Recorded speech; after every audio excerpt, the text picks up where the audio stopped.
Olá pessoal, tudo bem? Na aula de hoje nós vamos ver a continuação de mínimo múltiplo comum. Então olha só, aqui eu separei os múltiplos de 12 e os múltiplos de 15 até o 120. Então vamos conferir quais são os múltiplos comuns entre os dois. 15 não é, 30 não é, 45 não é, 60 é. Então 60 é múltiplo comum entre 12 e 15. 75 não é, 90 não é, 105 não é, 120 também é. Então olha só, nesse caso encontramos que 120 e 60 são múltiplos comuns de 12 e 15, sendo 60 o mínimo múltiplo comum. Então, o menor múltiplo comum entre 12 e 15 é o 60. Só que agora a gente precisa de ter um algoritmo para fazer o cálculo desse MMC de uma forma mais fácil. Porque 12 e 15 até que ainda deu razoavelmente para a gente fazer. Só que imagina se fossem números um pouco mais complicados. Imagina, por exemplo, como que eu calcularia o mínimo múltiplo comum de 33 e 77. Ficaria um pouquinho mais difícil. Então, por isso, eu vou apresentar para vocês um algoritmo onde vocês vão conseguir calcular o MMC de quaisquer número que vocês quiserem. Tá bom? Então, pessoal, olha só. Esse algoritmo consiste em fatorar os meus números em conjunto, se possível, e sempre usando o menor número natural possível. Depois, basta multiplicar a minha fatoração e chegaremos no valor do MMC. Então, olha só, o primeiro número natural possível que eu posso fazer uma divisão seria o 2, porque não dá para dividir nenhum número por 0 e o número dividido por 1 é ele mesmo. Então, a gente sempre tenta começar pelo 2. Então, olha só, o 12 dá para dividir por 2? Dá, vai dar 6. O 15 não dá, mas no caso a gente vem e divide pelo 2 mesmo, tá bom? Então, 12 dividido por 2 vai dar 6. Como eu não dividi o 15, porque o 15 dividido por 2 não vai dar um número natural, não vai dar um número exato, eu repito o 15 aqui. Aí eu te pergunto, o 6 dá para dividir por 2? Dá. 6 dividido por 2, eu sei que é 3. O 15, nós já vimos que não dá para dividir. Então, o 15 permanece aqui. Tá bom?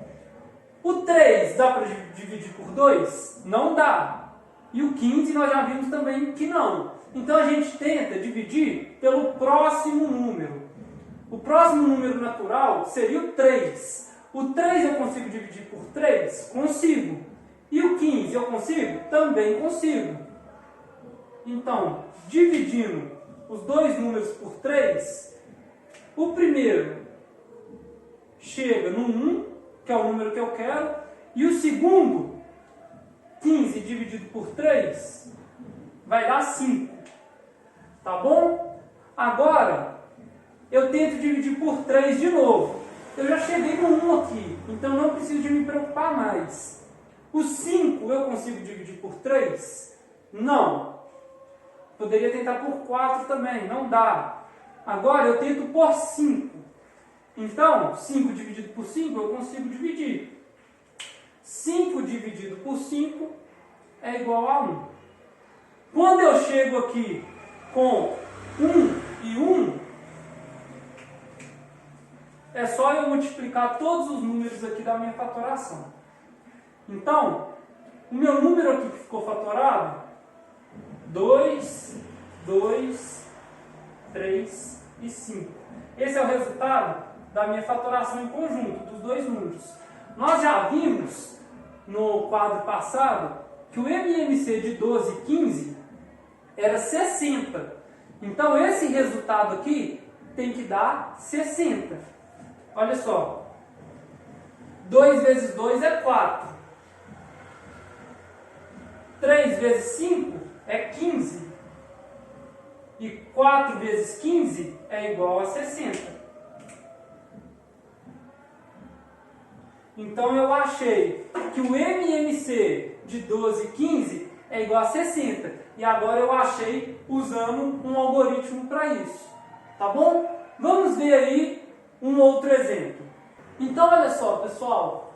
Aqui eu tenho o MMC de 4 e 14. Eu preciso descobrir esse valor. Então olha só, o 7 não é múltiplo comum entre os dois.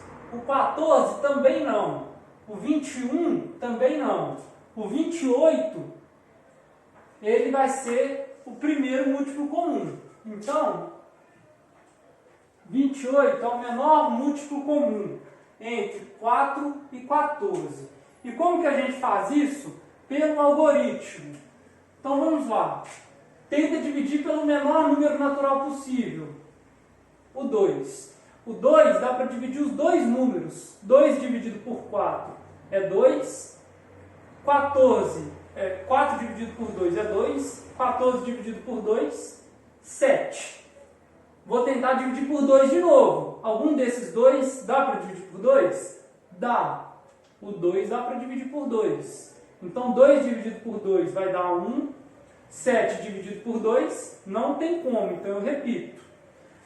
Tento dividir por 3. 7 dividido por 3 não dá. Por 4 não dá. Por 5 não dá. Por 6 não dá. Então eu divido por ele mesmo. Por 7. Quando eu divido por 7, dá 1 e 1. Nesse caso, a minha conta vai ser 2 vezes 7 é 14. E 2 vezes 14 é 28. Uma forma bem mais eficiente do que eu procurar número 1 por 1 ali. Até eu escrever todos os múltiplos de 4, todos os múltiplos de 7, é muito mais fácil eu usar o algoritmo. Tá bom? Então, a nossa aula de hoje fica por aqui. Eu deixei alguns exercícios lá no Google Sala de Aula para vocês fazerem. Amanhã, na nossa aula virtual, a gente vai dar um jeito de fazer aqueles exercícios, fazer a correção. Então, amanhã a gente discute mais essa ideia de mínimo múltiplo comum. Tá bom? Beijão para vocês e até mais.